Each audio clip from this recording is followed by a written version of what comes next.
3-0 no Alfredo Jaconi. 2 gols do Marcos Paulo em 16 minutos. Uma expulsão. E a Ponte Preta afundando cada vez mais na Série B. Pois é. Domingo de sol em Caxias do Sul e o Juventude lembrou como se joga futebol. Mas não foi só isso. O que aconteceu dentro de campo conta uma história que a tabela sozinha não revela. E até o final desse vídeo, você vai entender por que esse 3-0 diz muito mais sobre a Ponte do que sobre o Juventude. Pela 13ª rodada da Série B do Brasileirão, o Juventude entrou em campo no Alfredo Jaconi com força máxima. O técnico escalou o time no 4-3-3 de sempre, com Marcos Paulo e Fábio Lima formando o ataque titular. Uma dupla que, até então, ainda não tinha engrenado junto. Do outro lado, a Ponte Preta veio desfalcada de peças importantes do meio-campo. Segundo o G. Globo, 2 titulares não viajaram para Caxias do Sul por lesão. A defesa, que já entrava em campo como a pior da competição, tinha Sérgio Palacios na zaga. Um cara que, nos últimos 5 jogos, já tinha levado 3 cartões amarelos. Spoiler. O quarto veio. E com ele, a expulsão. Pois é mais sutil do que parece, mas o jogo já estava definido antes mesmo da bola rolar. A pergunta que pouca gente fez antes da partida: como um time que toma gol em todos os 13 jogos do campeonato vai se segurar contra um ataque que, na teoria, ainda não tinha funcionado em casa? Aos 14 minutos do primeiro tempo, Marcos Paulo aproveitou um bate e rebate na área da Ponte Preta. A bola sobrou limpa, ele dominou no peito e mandou um voleio seco no canto direito do goleiro. Primeiro gol. Aos 30, ele recebeu de Fábio Lima pelo lado esquerdo. Foi travado pelos zagueiros. E isso é o que separa atacante bom de atacante mediano. Ele não desistiu do lance. Pegou a sobra, ajeitou e finalizou o cruzado. Segundo dele, segundo do Juventude. 16 minutos entre um gol e outro. No segundo tempo, aos 8 minutos, Fábio Lima resolveu entrar na dança. Após um cruzamento da direita, a zaga da Ponte cortou mal, a bola ficou viva na área, e o atacante finalizou firme no canto. 3-0, jogo resolvido. Mas a cereja do bolo, ou o atestado da crise, veio aos 20 do segundo tempo. Sérgio Palacios, já amarelado desde o primeiro tempo por uma entrada dura no meio-campo, deu um carrinho por trás. Segundo cartão, vermelho, expulso. A Ponte terminou o jogo com 1 a menos, desorganizada e entregue. O Juventude, segundo a Gazeta Esportiva, só administrou o placar e esperou o apito final. O detalhe que passa despercebido: a Ponte Preta até tentou controlar o jogo nos primeiros minutos.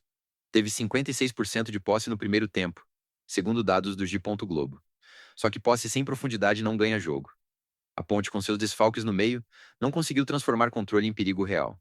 Foram 11 finalizações contra 8 do Juventude, mas apenas 2 no gol, contra 5 do time da casa. A Gazeta Esportiva destacou que a Ponte finalizou muito, mas finalizou mal. E contra um time que te dá um gol de presente aos 14 minutos, isso é suicídio.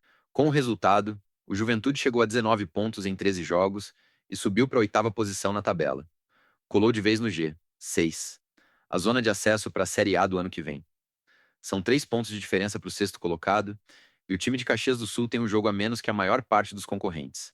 A Ponte Preta, por outro lado, segue com 8 pontos na vice-lanterna. Nono jogo perdido em 13 disputados. Mas o dado que realmente assusta, e que a diretoria da Ponte deveria colocar na parede do vestiário, é esse: 25 gols sofridos em 13 rodadas. Isso dá quase 2 gols por jogo. É a pior defesa da Série B, segundo a Gazeta Esportiva.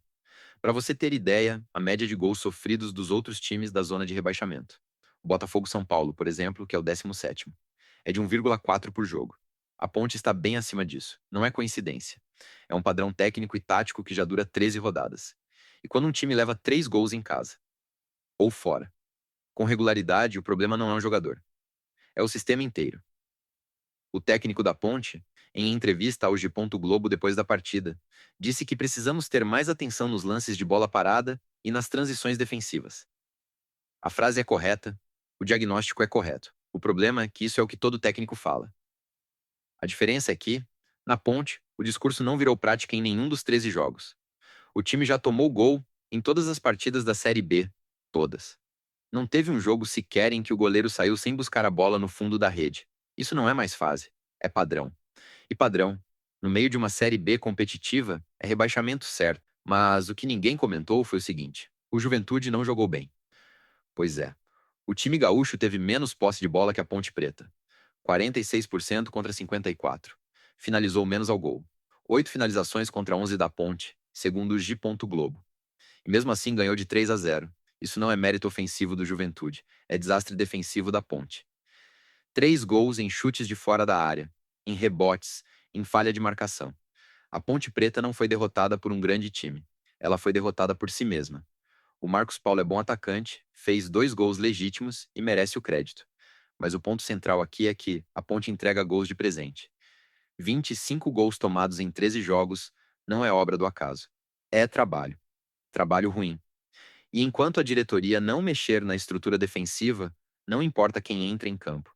O mais bizarro é que o Juventude, com essas mesmas limitações, 46% de posse, menos finalizações, conseguiu ser mais eficiente que o líder da Série B em aproveitamento ofensivo nessa rodada. É quase um paradoxo. Jogou pior e ganhou de 3. A Ponte jogou igual ou melhor em posse e perdeu de 3. Isso não é futebol. É autossabotagem. Segundo a Gazeta Esportiva, o técnico da Ponte admitiu que a equipe precisa urgentemente encontrar um padrão defensivo antes que seja tarde. Urgentemente é a palavra-chave.